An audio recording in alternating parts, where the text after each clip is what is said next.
Hey guys, I'm Chef Matthew Grunwald here with Young Hollywood, and today I'm going to teach you how to make homemade pork and ginger dumplings.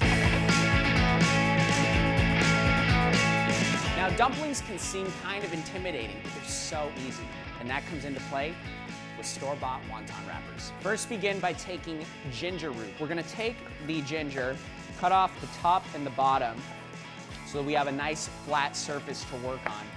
We're going to peel this exterior layer, which is not palatable.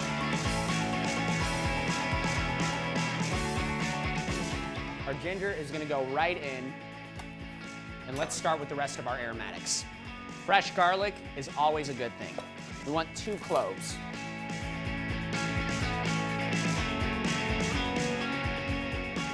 Now we're going to take the side of our knife and paste the garlic. This is going to aromatize it and give you maximum garlic flavor. That goes right into the bowl also. 1 bunch of green onions, we're gonna save the rest for the sauce. Chop the tops off. We're gonna thinly slice our scallions up. Green onions are gonna go right into our bowl. Awesome, filling is almost done. Season it up with some freshly cracked black pepper and also freshly cracked salt. Using the best kitchen tools that you have, get right in there. You want to make sure it's well mixed, that way you get a good bite every single time. Beautiful. All right, the mix is done, set it to the side. Let's make some dumplings. Taking store-bought wonton wrappers, work with about 5 to 7 at a time. The wonton wrappers can dry out easily, so a great trick is to cover them with a damp paper towel. We're gonna grab a spoon. We're gonna fill 1 teaspoon of the filling into the center of each dumpling.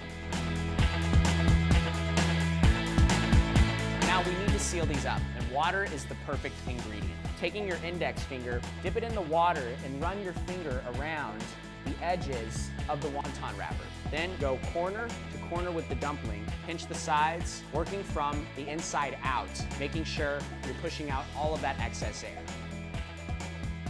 Fantastic. Now, once the dumplings are sealed, you want to let them sit out in the air for at least a minute. This is going to dry out the excess water and really seal that dumpling. All right, guys, the oil is nice and hot, and now it's time to sear the dumplings. So they should slightly sizzle, and then we're going to swirl the pan around. And we want to cook these for about 1 minute to 1.5 minutes on each side so that they get nice and golden brown. An indication that they're ready to flip is the sides will start to bubble up and turn a golden brown. That's a good indication that they need to be flipped over. We're going to let them cook another 1 minute to 1.5 minutes on the second side.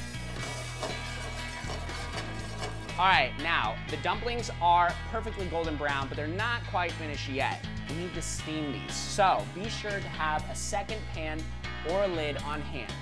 Add 1/4 cup of water to the bottom of the pan and immediately put a second pan on top so that they start to steam.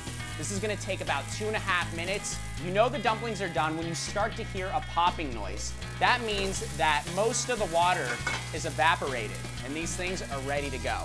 Let's plate them up and make a quick dipping sauce. First, begin by taking 3 to 4 scallions and cutting that into a small dice. That's gonna go right into a bowl. A little bit of soy sauce, about 1/4 cup. A little drop of sesame oil is all that this needs. A heaping tablespoon of honey, and to really make this a ponzu sauce, which is the inclusion of a citrus, a fresh lemon squeezed right in. Don't forget a little bit of freshly cracked black pepper, and let's give this thing a stir. You want to make sure that honey is well incorporated so that it nicely dissolves. All right, let's plate up.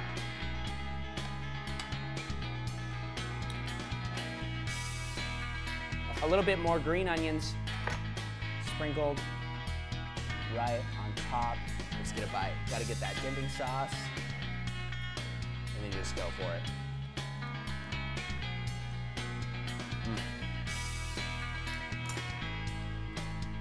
That is like soy pork heaven. Chewy, aromatic, delicious. I'm going in for another.